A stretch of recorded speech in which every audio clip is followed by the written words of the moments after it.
अस्सलाम वालेकुम व्यूअर्स। आज हम बुक 1 का चैप्टर नंबर 3 शुरू करेंगे और 1-2 जो हम ऑलरेडी पढ़ चुके हैं, उसको पहले हम देख चुके हैं, इसलिए आज हम चैप्टर नंबर 3 से शुरू करेंगे। क्योशिल हंगुगो। क्योशिल कहते हैं क्लासरूम को, हंगुगो कहते हैं कोरियन ज़बान की। क्योशिल हंगुगो का मुकम्मल तर्जुमा क्या होगा फिर? कोरियन ज़बान की क्लास। मैं आपको थोड़े आम फहम अल्फाज इस्तेमाल करके समझाऊंगा ताकि आपको इजीली समझ आ सके। तो क्योशिल का यहाँ मतलब क्या हो गया? क्लास। हंगुगो का मतलब क्या हो गया? कोरियन ज़बान की। तो अब कोरियन ज़बान जब आप सीखने जाते हैं या कोई भी ज़बान सीखने जाते हैं या किसी भी क्लास में जाते हैं, चाहे आप स्कूल में कहीं भी हैं, जब आप क्लास रूम के अंदर जाते हैं तो वहाँ पे जो चीज़ें आपको नज़र आती हैं या आपके साथ होती हैं, उन चीज़ों का जिक्र किया गया है यहाँ पे कि क्लासरूम के अंदर क्या क्या चीज़ होती है।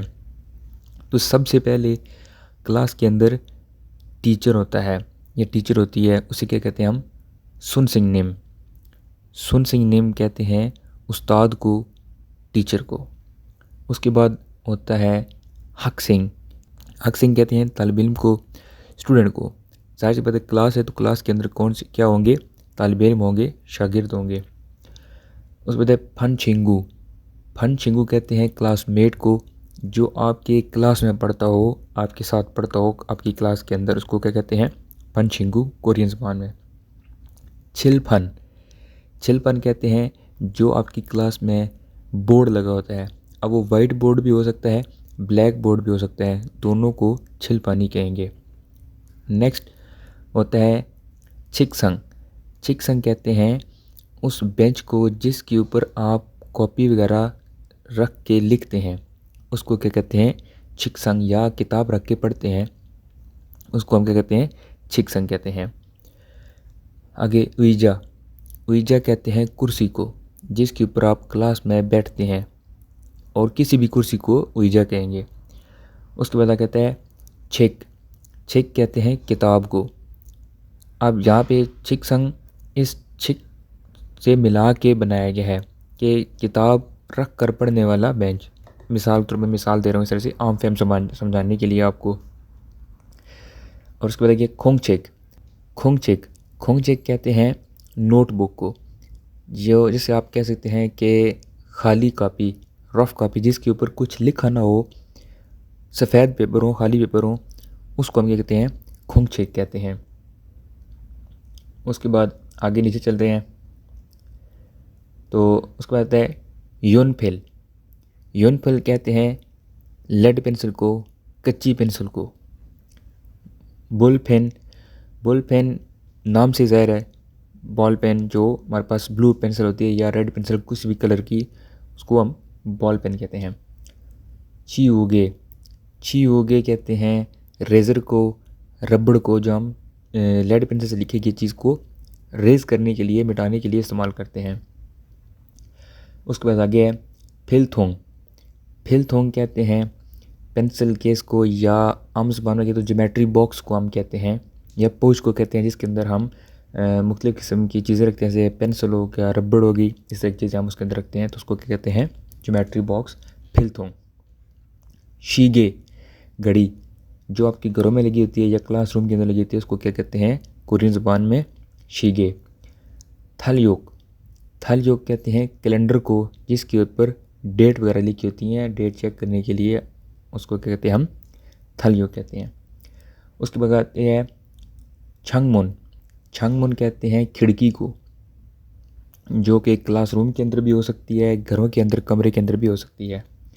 मुन। मुन कहते हैं दरवाजे को, जो ऑब्वियसली क्लासरूम का भी होगा और घर के अंदर कमरों का भी होगा।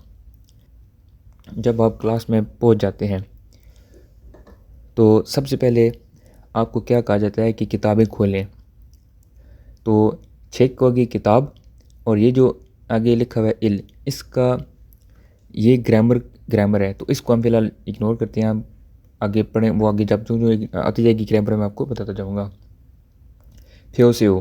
फ्योसेओ का मतलब होता है ओपन करना, खोलना। तो ये पूरा क्या पढ़ेंगे? छेकिल फ्योसेओ, किताबें खोलें, ओपन दी बुक्स। उसके बाद आगे है छेकिल थुफोसेओ। इसका मतलब थुफोसेओ का मतलब होता है क्लोज़ कर दें, कवर कर दें बंद कर दें। तो क्या होगा, चिकिल थे पोसियो, आप किताबें बंद कर दें या किताब को बंद कर दें। उसके बाद आगे है पोसियो, देखना, लुक, इंग्लिश में लुक, और किसी चीज़ की तरफ देखने को हम क्या कहेंगे, पोसियो कोरियन में, और उर्दू में क्या होगा, देखना, किसी चीज़ की तरफ देखना। आगे नेक्स्ट है जी थेरेसेओ, गौर से सुनना। टीचर आपसे कहता है कि गौर से सुनना इस चीज़ को, तो वो क्या कहेगा, थेरेसेओ। उसके बाद आगे आता है तारा आसेओ। तारा आसेओ का मतलब है कि मेरे पीछे दोहराना, सबक को रिपीट करना, उसको हम क्या कहते हैं कोरियन ज़बान में, तारा आसेओ। अब ये जो लफ्ज़ है ना, ये वो लगा, ये ग्रामर है, लेकिन हम इसको बाद में पढ़ेंगे। फिलहाल इसको मैं आपको डायरेक्टली बता रहा हूँ कि जो आपके क्लासरूम में लफ्ज़ यूज़ होंगे नॉर्मली वो आप याद कर लें यहाँ से। इल्गिसेओ, इल्गिसेओ का मतलब है पढ़ना, रीड करना। आगे है जी यहाँ पर सेसेओ, लिखना। नेक्स्ट है ई आगी आसेओ, बात करना, गुफ्तगू शनीद करना, एक दूसरे से बात करना, उसको कोरियन ज़बान में कहते हैं ई आगी आसेओ। नेक्स्ट आगे है थेदा पासेओ, थेदब कहते हैं जवाब को, हासेओ आगे ग्रामर है, देना, करना। थेदा पासेओ, जवाब देना, आंसर देना। उसके बाद जब आप सबक पढ़ लेते हैं तो आपसे टीचर कुछ सवाल करता है, जैसे कि वो कहेगा अलगेसेओ, क्या आपको समझ आ गई है। तो वो सवाल क्या करेगा, आपसे पूछेगा अलगेसेओ, क्या आपको समझ आ गई है। तो आपको अगर समझ आ गई है तो आप क्या जवाब देंगे, ने का मतलब होता है यस, हाँ। अलगे सिमनीदा, हाँ जी मुझे समझ आ गई है। अगर आपको समझ नहीं आई तो आप कहेंगे आनियो नहीं मोरी की सिमनीदा, कि मुझे समझ नहीं आई। आनियो मोरी की सिमनीदा, मुझे समझ नहीं आई। उसके बाद दूसरे बात, टीचर आपसे ये पूछ सकता है छिलमुन इससेओ, छिलमुन का मतलब होता है सवाल, इससेओ क्या आपका कोई सवाल है। उसका अगर आपके पास कोई क्वेश्चन है, आपने कोई चीज़ पूछनी है, तो आप क्या कहेंगे, ने, यस। छिलमुन इससेओ, हाँ जी मेरा एक क्वेश्चन है, हाँ मेरा एक सवाल है।